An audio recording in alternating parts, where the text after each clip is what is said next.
Por exemplo, recentemente começou, uns 2 anos atrás, uma onda entre os evangélicos. Tudo, e olha só, Deus está falando aqui, Ele está falando para a sua igreja, está falando para os evangélicos, está falando para os crentes, está falando para os cristãos, não é para os ímpios. Quando Ele diz assim, alguns vão se apostatar, alguns vão se abandonar a fé e vão seguir espíritos enganadores e doutrina de demônio, Ele está falando de evangélicos. E isso é preocupante.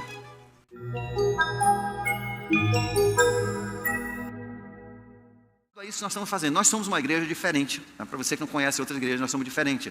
Nós aqui estudamos a palavra. Nossa ênfase é estudo da palavra. Nós cremos que isso aqui tem tudo o que nós precisamos. Não falta nada. Nós somos crentes no versículo de Pedro, 2 Pedro capítulo 1, verso 3 e 4. Ele diz, tudo o que precisamos para a vida eterna e para sermos santos ou sermos agradáveis a Deus, está aqui, está aqui. Não precisa de mais nada.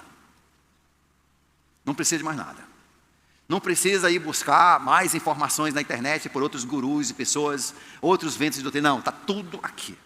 João escreve em 1 João, ele diz, você não precisa nem mais de professores, porque você tem a unção, você tem o Espírito Santo dentro de você, e esse Espírito Santo é verdadeiro, e ele vai te ensinar as coisas, ele vai te ensinar todas as coisas, ele vai revelar aqui da Bíblia, ele vai interagir com o teu Espírito, você vai entender. O Espírito Santo foi quem ditou essa palavra, escreveu essa palavra, interage, é por isso que a Bíblia chama a palavra de a palavra viva, não é a palavra morta só, como outros livros, ela é uma viva, ela interage com o seu Espírito.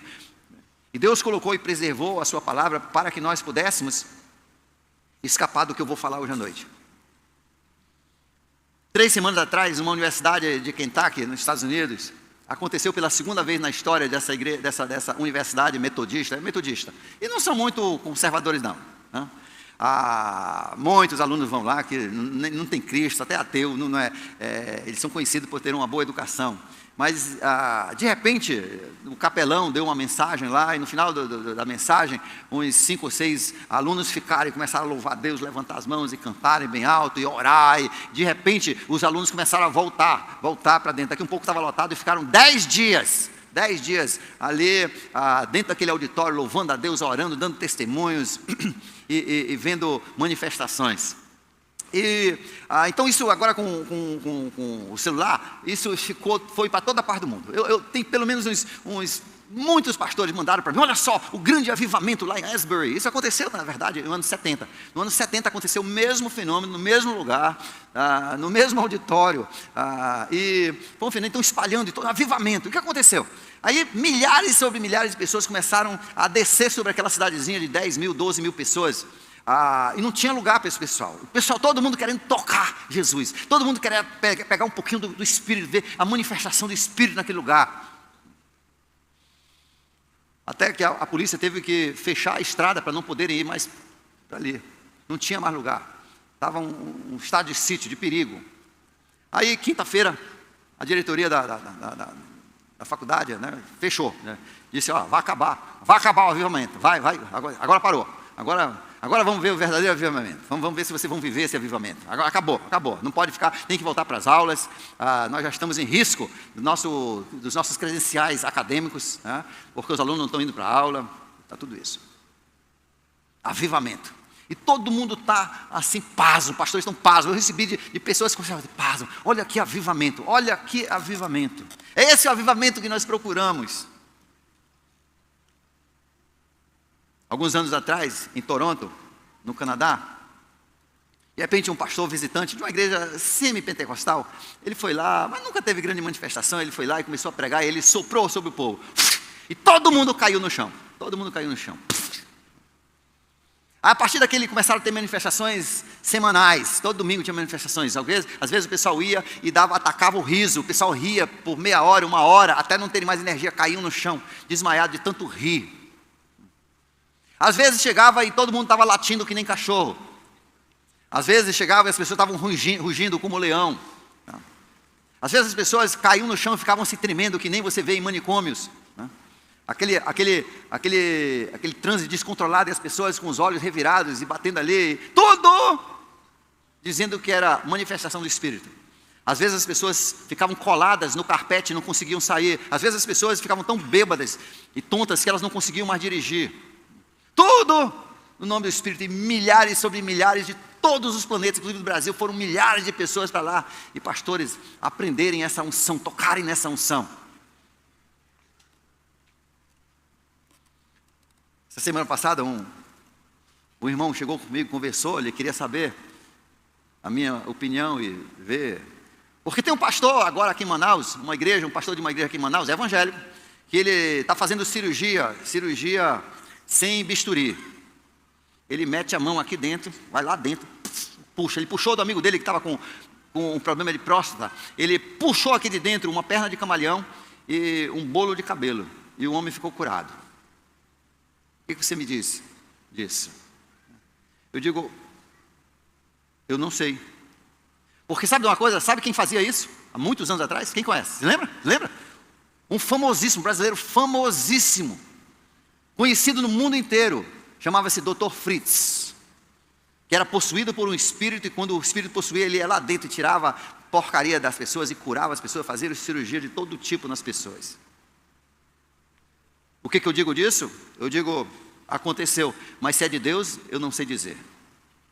Porque o outro era um pagão, que adorava todos esses espíritos e clamava por esses espíritos, que Deus condena, e ele fazia isso tudo pela força dos espíritos. Eu não sei por qual espírito esse pastor faz essas coisas. Mas de qualquer forma, todos esses fenômenos são muito controvertidos e são muito enigmáticos, porque, por exemplo, esse latido do cachorro, o rugido do leão, essa simulação de animais, as pessoas param. Inclusive, uma grande cantora conhecida evangélica aqui no Brasil, um dia no palco, ela caiu no palco e saiu andando, rugindo como leão. Mas todos esses fenômenos, você vê numa religião de ocultismo, de espiritismo, na China, chamada o Qigong. Eles fazem isso há anos e anos e anos. É desse jeito, todas as reuniões deles. Tem uma religião na África, Kundalini, que faz todos esse mesmo movimento. Não existe diferença nenhuma daquilo que acontecia em Toronto e outras igrejas que seguiram esse padrão, e ali, aqueles cultos deles.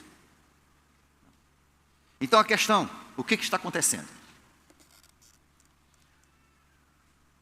Abra sua Bíblia comigo a 1 Timóteo, capítulo 4.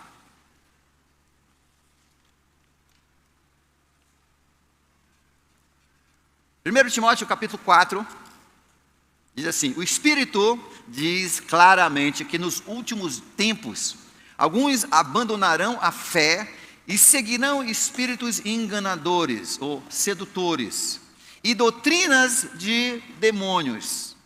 Tais ensinamentos vêm de homens hipócritas e mentirosos, que têm a consciência cauterizada.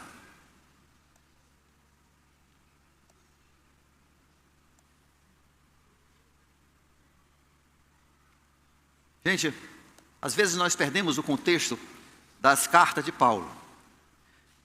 Mas as cartas de Paulo, 1 e 2 Timóteo, Efésios, Colossenses,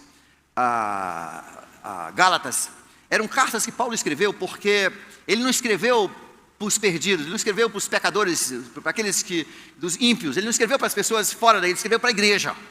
Essas cartas, às vezes a gente perde percepção, ele estava escrevendo para a igreja, essas coisas estavam acontecendo dentro da igreja. E finalmente ele escreve essa carta para Timóteo, porque Timóteo era o braço direito, ele estava preso, e Timóteo estava cuidando dessas igrejas, enquanto ele estava preso. E ele diz: Timóteo, deixa eu explicar o que está acontecendo. Havia esses ventos de doutrinas, esses ventos que vinham e levavam as pessoas, como nós temos visto, né? Vêm essas ondas. Por exemplo, recentemente, começou, uns 2 anos atrás, uma onda entre os evangélicos. E olha só, Deus está falando aqui, Ele está falando para a sua igreja, está falando para os evangélicos, está falando para os crentes, está falando para os cristãos, não é para os ímpios. Quando Ele diz assim, alguns vão se apostatar, alguns vão se abandonar a fé e vão seguir espíritos enganadores e doutrina de demônio, Ele está falando de evangélicos. E isso é preocupante. Isso tem que chamar a nossa atenção. Nós temos que prestar atenção. E Jesus disse em Mateus capítulo 22, verso 29, ele diz: vocês erram porque não conhecem as Escrituras. E o que você vê em toda essa igreja onde esse fenômeno está acontecendo, Bíblia em baixa, fenômenos em alta. Bíblia em baixo, visões em alta. Bíblia em baixo. Jesus diz, essas coisas acontecem porque você não conhece as Escrituras.